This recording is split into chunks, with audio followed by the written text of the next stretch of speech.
அம்ருபுனுல் as ரதியல்லாஹு அன்ஹு அவர்கள் கூறுகின்ற பொழுது, எனது உள்ளத்திலே எல்லாம் வல்ல அல்லாஹ் இஸ்லாத்தை போட்ட பொழுது நான் நபி ஸல்லல்லாஹு அலைஹி வஸல்லம் அவர்களிடத்திலே வந்து, அல்லாஹுவின் தூதரவர்களே, நான் உங்களிடத்திலே சத்திய பிரமாணம் செய்து தருகிறேன், உங்களுடைய கையை விரியுங்கள் என்று கேட்டபொழுது ஸல்லல்லாஹு அலைஹி வஸல்லம் அவர்கள் தமது கையை விரித்தார்கள்.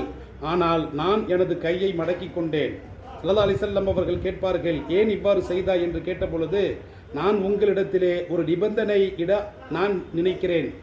என்ன நிபந்தனை என்று ஸல்லல்லாஹு அலைஹி வஸல்லம் அவர்கள் கேட்டபொழுது, நான் இஸ்லாத்திற்கு வருகிறேன், அதற்கு முன் செய்த பாவங்கள் மன்னிக்கப்பட வேண்டும் என்று அவர் நிபந்தனையிட்ட பொழுது ஸல்லல்லாஹு அலைஹி வஸல்லம் அவர்கள் சொல்வார்கள், இஸ்லாத்திற்கு வருவதின் மூலமாக முந்திய பாவங்கள் அழிக்கப்படுகிறது, ஹிஜ்ரத் என்னும் பயணம் மேற்கொள்வதின் மூலமாக முந்திய பாவங்கள் அழிக்கப்படுகிறது, ஹஜ்ஜி செய்வதின் மூலமாகவும் முந்திய பாவங்கள் அழிக்கப்படுகிறது என்று இந்த 3 விஷயங்களை ஸல்லல்லாஹு அலைஹி வஸல்லம் அவர்கள் அந்த தோழருக்கு குறிப்பிடுவார்கள்.